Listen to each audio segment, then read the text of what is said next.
comment allez-vous? J'espère que vous allez bien. Alors je suis de retour et ravie pour vous présenter en fait ma pile à lire pour le mois d'octobre et le mois de novembre.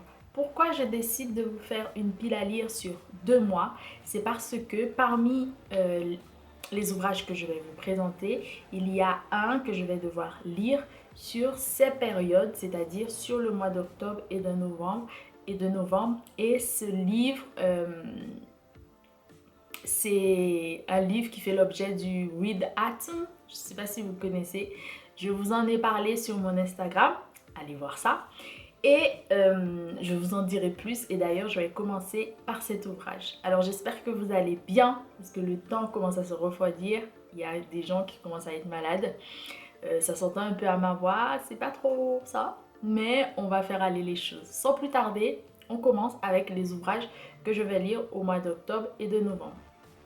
J'en ai pas beaucoup, mais je trouve que c'est déjà pas mal parce qu'il y a des ouvrages que je dois terminer. Et malheureusement, j'ai des choses qui se rajoutent sur ma pile à chaque fois. Donc voilà, j'ai essayé de choisir un petit peu moins d'ouvrages parce qu'il y a vraiment des choses que je dois terminer. C'est parti, le premier ouvrage dont je vais vous parler, que je lis sur ma liseuse, c'est Le Comte de Monte Cristo. Alors, j'ai été invitée en fait par une autre youtubeuse, je vous mettrai la vidéo d'ailleurs ici ou en barre d'infos, qui s'appelle Didi. Et en fait, sa chaîne, je crois, c'est Brown Girl Reading. Et en fait, elle m'a invitée sur Goodreads pour faire ce readathon, donc lire Le Comte de Monte Cristo, que ce soit en français, quelle que soit la collection, la maison d'édition, peu importe, ou en anglais. Elle lit en anglais par exemple, parmi tant d'autres, moi en français. Et sur liseuse, du coup. Et là, je vais vous lire la page 29. Comme d'habitude, la 29e page est toujours au cœur de ce genre de pile à lire. Voilà. Ou to be read. Garçon, dit Danglars, une plume, de l'encre et du papier. Une plume, de l'encre et du papier, murmura Fernand. Oui, je suis agent comptable. La plume, l'encre et le papier sont mes instruments. Et sans mes instruments, je ne sais rien faire. Une plume, de l'encre et du papier. Cria à son tour Fernand. Il y a ce que vous désirez là sur cette table, dit le garçon en montrant les objets demandés. Donnez-les-nous alors. Le garçon prit le papier, l'encre et la plume. Il les déposa sur la table où il buvait. Quand on pense, dit Caderousse, en laissant tomber sa main sur le papier, qu'il y a là de quoi tuer un homme plus sûrement que si on l'attendait au coin d'un bois pour l'assassiner. J'ai toujours en plus peur d'une plume, d'une bouteille d'encre et d'une feuille de papier que d'une épée ou d'un pistolet.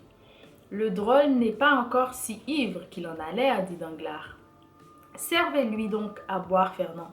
Fernand remplit le verre de Caderousse. Et celui-ci, en véritable buveur qu'il était, leva la main de dessus le papier et la porta à son verre. Le Catalan suivit le mouvement jusqu'à ce que Caderousse, presque vaincu par cette nouvelle attaque, reposa ou plutôt laissa retomber son verre sur la table. Eh bien, reprit le Catalan en voyant que le reste de la raison de Caderousse commença à disparaître sur le dernier verre de vin. Eh bien, je disais donc par exemple, reprit Danglars, que si après un voyage dans celui que vient de faire Dantès et dans lequel il a touché à Naples et à l'île d'Elbe, quelqu'un le dénonçait au procureur du roi comme agent bonapartiste. Je le dénoncerai moi, dit vivement le jeune homme. Oui, mais alors on vous fait signer votre déclaration ou vous confronte avec celui que vous avez dénoncé. Je vous fournis de quoi soutenir votre accusation, je le sais bien. Mais Dantès ne peut rester éternellement en prison. Un jour ou l'autre, il en sort, et ce jour où il en sort, malheur à celui qui l'y a fait entrer. Oh, je ne demande qu'une chose, dit Fernand. Celle qu'il vienne me chercher une querelle. Oui, et Mercédès qui vous prend en haine, si vous avez seulement le malheur d'écorcher l'épiderme à son bien-aimé. C'est juste, dit Fernand. Non, non, reprit Danglars, si on se décidait à une pareille chose, voyez-vous, il vaudrait bien mieux prendre tout bonnement comme je l'ai fait, etc. Voilà, donc c'est l'histoire d'un jeune marin qui est censé devenir capitaine après un voyage où le capitaine du bateau n'est plus. Donc il lui a donné une commission à faire qui est de rendre une lettre à un certain monsieur Noirtier, je crois. Et puis ça va s'enchaîner parce que c'est la période où il y a bien évidemment les agents dits bonapartistes et les royalistes. Enfin bref, c'est un bon roman. J'avais lu des extraits quand j'étais, je crois, en primaire, je sais plus, ou au collège, et j'avais bien aimé. Et c'était la partie où il était dans son cachot. Et j'ai toujours voulu le lire et j'avais pas l'occasion. Et là, c'était vraiment une bonne occasion et la bonne période pour lire cet ouvrage. Et jusque-là, je ne suis pas déçue. Là, on est au jour 12, il me semble. Moi, j'ai un peu de lecture à rattraper parce que bien sûr, le travail a beaucoup de choses voilà, et beaucoup de choses de la vie ont fait que j'ai eu un peu de retard, mais ce n'est pas bien grave, je vais me rattraper parce que le dimanche, on a un peu ce jour off. Voilà. Je continue avec William Blanc, Super Héros, une histoire politique chez Libertalia. Donc, c'est un ouvrage historique, on va dire, parce que William Blanc est un historien. Et en fait, là, on parle en fait de tout, tous les discours politiques, toute la politique, tous les combats, les engagements qui se cachent derrière en fait le masque des super-héros et ce qu'on appelle des surhumains. Parce que bien évidemment, les super-héros ont contribué à la vision de l'humain, de soi en tant qu'humain, mais d'une possible main sur la société grâce aux super-héros. Enfin, je ne veux pas vous en dire plus. La page 29, c'est comme ça en fait. Je ne sais pas si vous allez voir, j'espère. Voilà. C'est en fait un certificat de membre des Supermen of America de 1957. Et en fait, c'est écrit Supermen of America, Strength, Courage, Justice, Headquarters, Superman, 480 Lexington Avenue, New York, 17 NY. Et il y a This certifies that Charles Bilodeau, 229 Ellis Long Beach 5, California, I think, has been duly elected a member of this organization upon the pledge to do everything possible to increase his or her strength and courage to aid the cause of justice, to keep absolutely secret the Superman call, and to follow the announcements of the Superman of America in each issue of Action Comics and Superman, in witness of which I have this day set my seal and signature as follow. Voilà, donc c'est un certificat de membre de Superman. Très très intéressant. Moi j'ai déjà un peu commencé à lire. Ce qui m'intéresse ici, c'est bien sûr Black Panther, qui est l'afrofuturisme est déjà là, voilà, c'est le nom du chapitre. Et bien sûr une superwoman qu'on connaît tous, bien évidemment, Wonder Woman, qui est en fait le bondage et la libération. Bondage et libération, c'est le nom du chapitre. Voilà ce que je pense lire, et puis c'est pour des raisons aussi professionnelles et pour mes études en tant que libraire. On continue avec le prochain ouvrage que vous connaissez parce que j'en ai parlé également sur ma chaîne. Harper Lee, Ne tirez pas sur l'oiseau moqueur. Donc ici, c'est une adaptation de Fred Fordham de chez Grasset, les éditions Grasset. Et vous connaissez l'histoire, tout le monde connaît ou presque. J'ai commencé, je suis pas très loin d'ailleurs, mais c'est un ouvrage que j'apprécie, une adaptation que j'apprécie grâce ou à cause des images pour le moment. Et sur la page 29, ça se présente ainsi, c'est celle-ci. Voilà, Et cette histoire, c'est l'histoire d'un avocat qui va devoir prendre la défense euh, aux États-Unis, dans le sud, d'un homme noir qui a été accusé du viol et je crois même, oui, du viol d'une femme blanche. Voilà. Imaginez la situation à cette époque aux États-Unis, etc.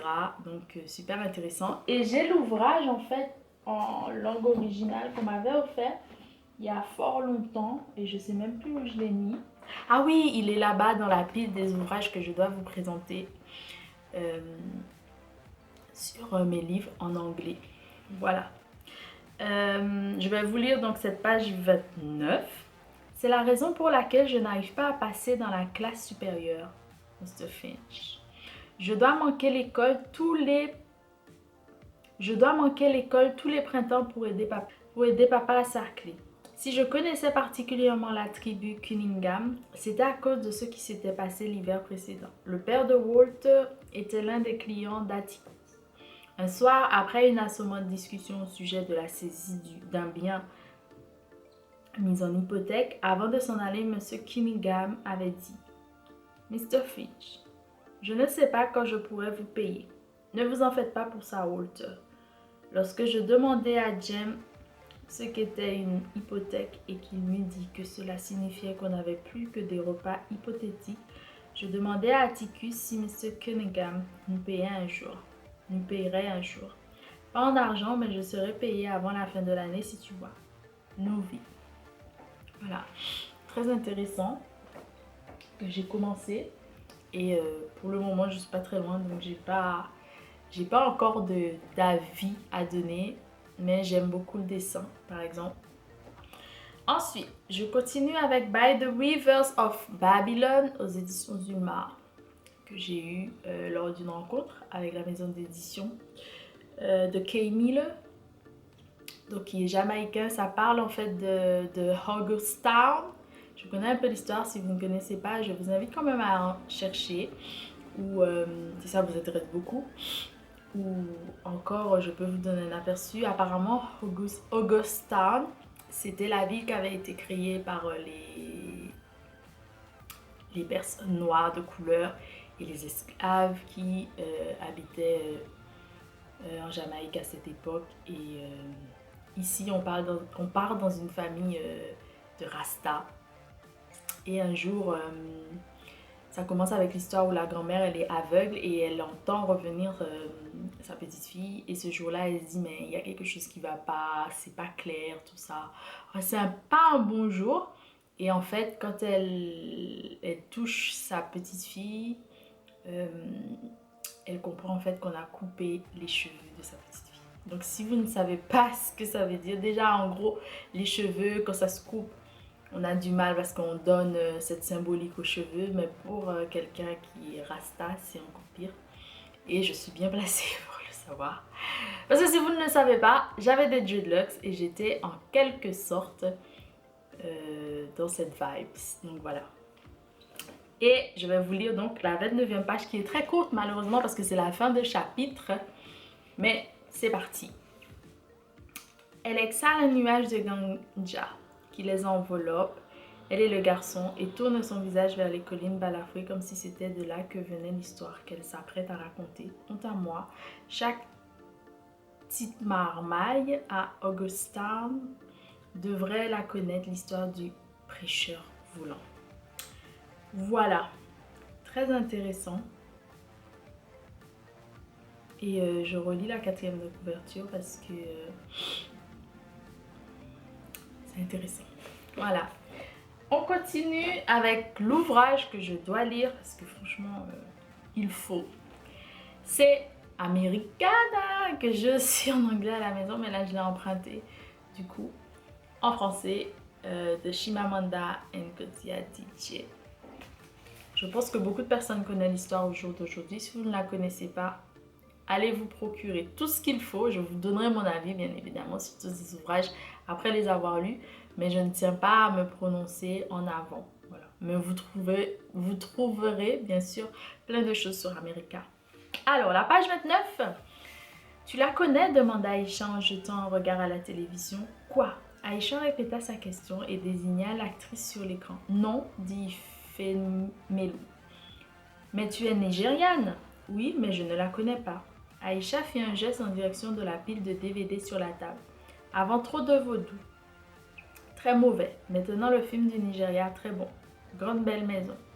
Ifemelou n'avait pas une haute opinion des films de Nollywood, avec leurs effets dramatiques exagérés et leurs scénarios improbables. Mais elle fit un signe d'assentiment car entendre Nigeria est bon dans la même phrase était un luxe, même dans la bouche de cette étrange Sénégalaise, et elle choisit d'y voir un présage favorable à son retour au pays.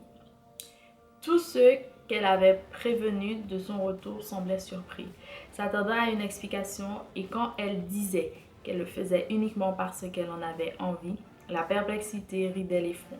Tu fermes ton blog et tu vends ton appartement pour retourner à Lagos et travailler dans un magazine qui ne paie pas tellement bien, avait dit tante Uju, se répétant comme pour faire comprendre à Ifemelou la gravité de son inconséquence. Seule sa vieille amie de Lagos, Rami Anoudou,